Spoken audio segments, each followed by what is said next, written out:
우리 공화당 조원진 대표 함께합니다. 안녕하십니까? 맞습니다.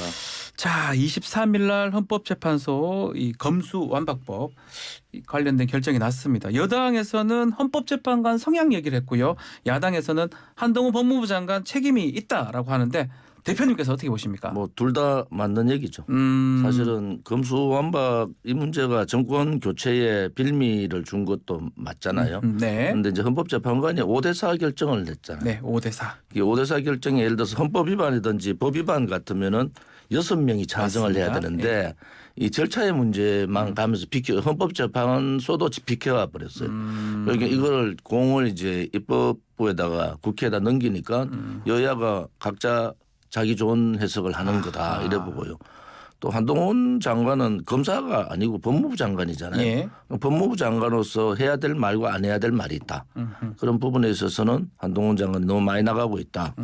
뭐 지금 민주당에서 한동훈 장관 탄핵 얘기를 하잖아요. 탄핵 얘기 나오고 있습니다. 그 문제는 지금 이상민 장관 부분을 우리가 좀 보면은 행안부 장관 뭐 탄핵해서 헌재에 넘겨가지고 뭐 최소한 6, 7개월이 걸려요. 네. 한동훈 장관이 만약에 탄핵이 헌재로 넘어가면 한동훈 장관이 직무가 정지되잖아요. 네.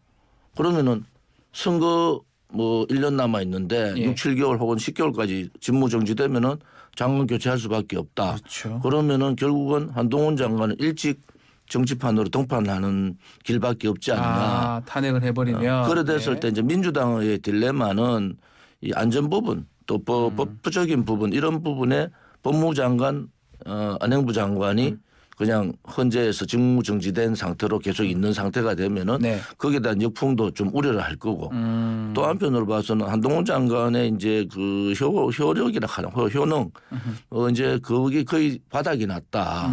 이제 뭐 부딪혀도 관심이 별로 없어요. 관심이 이제는 없다는 법무부 거죠. 장관에서 네. 정치판으로 가는 수순만 남아 있는데 거기를 민주당이 먼저 깔아주느냐 아하. 그렇지 않으면 스스로 정치판으로 가느냐 그 차이가 있다 이래 보는 거죠. 이번에 지금 좀 전에 김남국 의원은 이번 헌법재판소 결정이 한동훈 장관 탄핵한 거랑 비슷하다 이렇게 얘기를 하고 있고 또 다른 의원들이 지금 탄핵 얘기하는 게 지금 말한 것처럼 출마 명분이나 몸집 크게 해주는 그런 뭐 거 어차피 지금 나갈 거라는 거잖아요. 윤석열 대통령 케이스가 되겠죠. 예. 그런데 한동훈 장관은 조금 다르죠. 왜냐하면 윤석열 대통령하고 지금 다르다. 왜냐하면 윤석열 대통령 내부로 거기 문재인 정권 내부에서 다툼이 있은 거잖아요. 네. 이건 진짜 여야의 다툼이기 때문에 내용이 전혀 다르다. 단지 이제 한동훈 장관의 등판이 일찍 나오면은 그 한동훈 장관의 바닥이 다 보일 거다 이래 봐요. 아, 바닥이 보인다고요? 그래서 그 부분도 제가 야당으로 봐서는 예. 고민을 하는데 예. 뭐 야당이 이슈를 지금 그 한일 정상회담 부분을 가져가다가 네. 검수완박으로 넘어갔을 때 네. 검수완박의 문제는 야당이 불리한 조건이에요. 왜냐하면 국민들은 6대 범죄에서 2대 범죄만 검찰이 수사하라 되게 불안해하거든요. 네. 또 경찰이 야당이 원하는 방향으로 가는 것이 아니라 경찰 또한 줄서기를 해버렸잖아요. 그렇죠. 예. 윤 정부에. 그래서 그런 부분으로 봐서는 뭐 이 이슈가 야당한테는 그렇게 유리한 이슈도 아니다. 그래서 이 이슈는 빨리 정리를 하는 것이 야당으로 봐서는 맞다 이래 보는 거죠. 좀 전에 말했던 한동훈 장관이 정치계에 뛰어들면 바닥이 보일 것이다. 정치인 선배로서 지금 하시는 말씀입니다. 한동훈 장관은 법조인, 검찰 뭐 그런 정도지. 예. 뭐 본인이 정치판에 돌아와 보면 알아요. 정치판에 돌아와 보면 왜 그 윤석열 대통령도 네. 그 당시에 민주당 정부 내부의 다툼 때문에 국민들이 모르는 상황에서 대통령 후보로 나왔잖아요. 그런데 한동훈 장관은 이제 한 1년간 국민들이 봤잖아요. 네. 그래서 뭐 너무 좀 날랜다. 그러면 입법기관으로서 돌아갔을 때 한동훈 장관의 모습이 뭔가 또 지금 한동훈 장관이 나온다 해서 MZ 세대의 호응을 얻느냐 그것도 아니란 말이에요. 그러면 효능이 뭐냐 한동훈 장관의 쓸모가 뭐냐 저는 바닥이 이제 다 거의 다 났다 이래 보는 거죠. 자, 지금 결국 국민의힘 지지율 얘기를 하지 않을 수가 없는데요. 좀 별로는 안 좋은 것 같아요. 특히 TK 대구 경북 지역에 국민의힘보다 대통령 지지율도 낮고 좀 점점 낮아지는 분위기거든요. 지금 어떻게 보십니까? 대구 뭐 경북 민심. 예측했던 결과다. 제가 우려했던 것은 네. 정부 여당은 윤석열 정부에 도움을 주는 건 맞아요. 네. 같이 가야 되는데 끌려다닌다든지 하명에 따라 다니는 이중대 역할은 안 된다. 아. 그래서 김기현 대표도 될 때 제가 가장 우려했던 부분이 김기현 대표가 네. 인사에 그 연포탕 인사를 할 건지 그렇지 않으면은 독자적으로 목소리를 낼 건지 저는 그렇게 힘들다 이래 보거든요. 네. 그리고 이번에 그 장지원 의원 막말 이런 거 봤을 때는 이건 좀 심각하다. 제가 그 얘기했잖아요. 윤핵관들이 너무 그 밉상이다. 아하. 그러면 그 윤핵관들을 앞장 세우는 인사, 예. 친윤계만 하는 인사에부터 국민들이 특히 젊은 세대들이 돌아서는 겁니다. 김기현 대표 돌아와서 그런 모습들만 보이잖아요. 지금 경선할 때가 아니잖아요. 네. 그러면 윤석열 정부가 하지 못하는 대야 창구에 야당과의 협치의 길을 가야 되는데 네. 그 길을 가기에는 김기현 대표가 좀 버겁다. 그 윤석열 대통령이 너무 세게 진다. 그립을 너무 세게 갖고 그래서 있다. 예. 민주당은 이재명 총재 뭐 대표입니다. 예. 총재 같은 대표. 예, 총재 같은 대표. 뭐 예. 국민의힘은 윤석열 총재 같은 대표. 뭐 이중대 역할. 예. 그래서 입법 기능이 상권 분립이 완전히 무너져 버렸다. 특히 여당에서. 예. 그러니까 국민들이 이미 알아요. 왜냐하면 여당에서 하는 이번에 뭐 근로시간 52시간제에서 69시간 예. 이 문제도 당이 앞장서서 가야 되는데 이거 대통령실에 앞장섰다가 김대기 장관은 이해를 못 시켰다. 네. 대통령은 또 아니다. 60시간 넘어가면 안 된다. 이정식. 예. 결국은 당사자, 입법 당사자는 야당이고 네. 이 노동시간 개정의 당사자들은 노동의 취약계층들이 아닙니까? 네. 그런데 대기업에 있는 분도 다 혜택 받을 거 받고 할 얘기 다 해요. 네. 그다음에 봉급 그런데 취약계층에 있는 노동자에 대해서 과연 한 번이라도 대화를 나눠봤느냐. 그 대화 없는 탁상공론이고 밀어붙이기식은 특히 노동시간 부분은 안 되잖아요. 그걸 국민의 힘이 해야 되는데 너무 대통령실이 나선다. 그런데 대통령실이 잘 나서는 게 아니고 잘못된 방향으로 계속 가잖아요. 잘못된 것으로 가고 있다. 그러니까 예. 국민들이 볼 때 뭐지? 어허. 김기현 당대표 되면은 뭔가 좀 바뀌려고 생각했는데 안 되는구나 역시.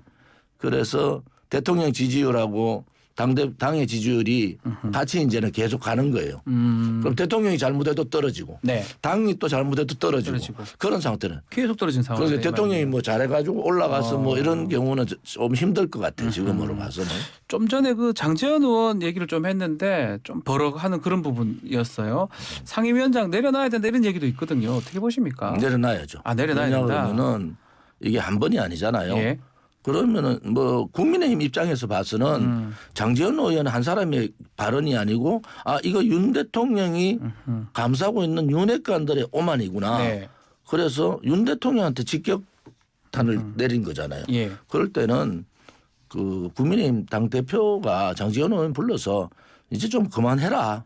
한시 때 얼마 되지도 않았지만 이선 그만해라고. 완전히 물러서라. 왜냐하면 본인들이 이선 물러서기로 했잖아요. 그런데 지금 장제원, 권선동 이런 분들이 앞에 나오면 나올수록 지지율은 떨어진다. 그러니까 김기현의 목소리보다 이 사람들의 목소리가 나오기 시작하면은 김기현 대표는 청와대 대통령실 눈치 봐야 되죠. 윤핵관들 눈치 봐야 되지. 그다음에 공천하게 되면은 더 심한 상황이 오잖아요. 그래서 걱정입니다. 걱정이다 말씀하셨는데 또 지금 눈에 띄는 게 다음 달 7일 예정된 원내대표 선거거든요.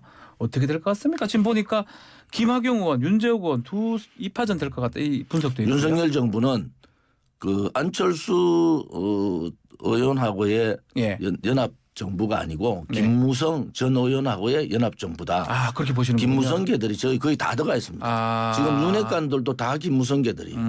그러면은 김무성계의 핵심이 김학용 의원인데 대구의 민심은 지켜보는 거예요. 그 김재원 의원도 뭐 대구 경북이라 하지만 많이 떠나 있었잖아요. 예. 대구에 이번에 경선 부분이라 여러 가지 상황들을 보면서 좀 소외감을 느끼고 있다. 그런데 또 수도권 논으로 해가지고 김학용 의원, 김무성계를 밀면은 대구 민심은 폭발할 겁니다. 아마. 아, 대구 민심 더 안 좋아질 거다 이 또 안 말씀이네요. 좋아지죠. 왜냐하면은 뭐 윤석열 김무성 연합 정부 예. 그게 모든 당직에 혹은 모든 그 여러 가지 정부 구성에 그래 돼 있단 말이에요. 네. 그래서 그 부분은 윤석열 정부가 굉장히 조심해야 된다. 자, 그렇다면 김무성계 말하니까 또 박근혜 전 대통령 얘기하지 않을 수가 없을 것 같아요. 대구 민심은 박근혜 전 대통령하고 좀 더 연관이 된다 이렇게 봐야 되는 겁니까? 박 대통령은 지금 사면 받고도 1년 예. 동안 아무 말씀 안 하시잖아요. 네. 유영하 변호사가 이제 뭐 좀 소통도 하고 좀 여러 사람 만나시겠다 이러는데 뭐 저로 봐서는 옳은 일이다 이래 보는데 정치적으로 이렇게 갑자기 들어오고 이러지는 않으실 거예요. 네. 그분 성품으로. 그래서 대구 민심도 박근혜 대통령에 대한 여러 가지 애정이 있어요. 그래서 그런 부분들은 대구 경북 분들이 좀 지켜보고 있다. 영남권에 있는 분도 지켜보고 있는 상황이다. 자, 근데 때 아니게 침해다 이런 얘기도 있고 유영하 변호사 아니라고 하기도 그건 하고요. 말도 안 되는 소리고. 이런 얘기가 왜 자꾸 나옵니까? 대통령은 신체적인 예. 그 건강 상태가 안 좋지 뭐 정신적 이런 부분은 있을 수 없는 일이고요. 뭐 저희들이 여러 가지 보는 관점에서는 말하기 좋아하는 사람들이 그 박근혜 대통령이 나왔을 때의 여러 가지 상황. 네. 결국은 윤석열 정부에 조금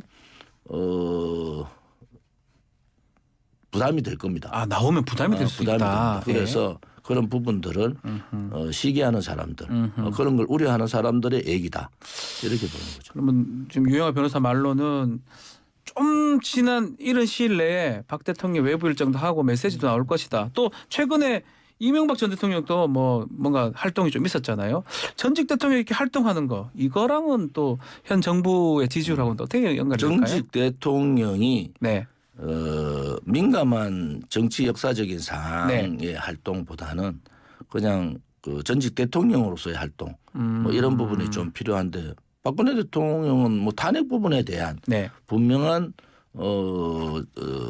재검증이 돼야 되고 아, 박근혜 전 대통령 탄핵 부분 그런 부분에 네. 있어서는 왜냐하면 이게 이제 역사적으로 또 현실적으로 그 길을 갈 수밖에 없다.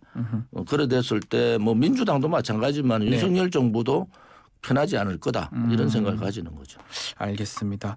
자, 지난 24일 날 윤석열 대통령 서해 수호의 날 기념식에 이제 갔었는데 좀 울먹이는 모습이 이제 보였어요. 대통령실 이제 나라가 정상으로 돌아가는 것 같다라고 하면서 상당히 고무된 분위기입니다. 어떻게 보셨습니까? 상당히 감성이 있는 분이구나라는 생각을 감성이 했어요. 있다고요. 그런데 제가 분명하게 말씀드리고 예. 싶은 것은 문재인 정권 5년 동안에 네. 국민의힘 어느 국회의원도 화 하나 안 보냈습니다. 아. 천안함 예. 그다음에 서해 수호의 서해 날. 수호 예.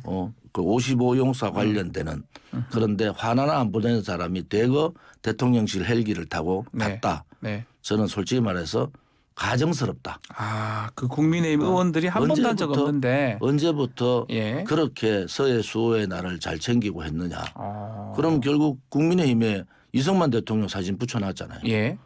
그리고 어제가 이승만 대통령 생신인데 탄신일이라고 그걸 그러죠. 갔다 왔거든요. 표현하더라고요. 갔더니 아니 화환도 하나도 없더라고. 예. 네. 지난번 3.1절 때도 화환 하나 이승만 대통령 묘소였어서 내가 조영 원내대표한테 전화했어요. 네. 당신들 뭐 하는 사람들이냐 도대체. 그 사진 떼라. 왜 사진은 붙여놓고 그 챙겨야 될 날은 안 챙기냐. 그렇게 이게 여당이 돼가지고 네. 눈치 보잖아요. 예. 그래서 저는 윤석열 정부가 예. 대한민국의 정체성을 제대로 가치를 가지고 있느냐. 그러면서 야당하고 싸우잖아요. 그래서 좀 제대로 좀 해라.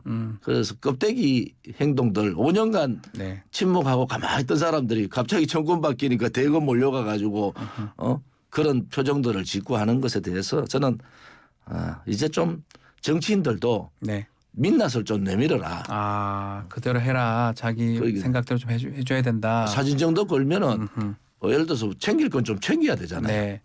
서해의 날에 그 대거 가서 하는 걸 제가 봤거든요. 네네. 뭐 대통령 울먹하는 부분 별개의 문제인데 네. 국민의힘 그 뭐 사진 찍으려고 다 써 있더라고. 네. 그래서 아이고 저 사람들이 정치를 하니까 국민들이 어떻게 정치인을 믿겠냐.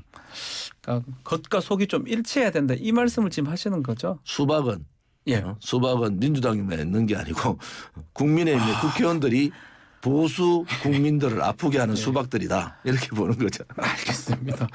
자, 시간이 다 돼서 오늘 말씀 여기까지 듣고 또 다음 주에 뵙도록 하겠습니다. 오늘 말씀 감사합니다.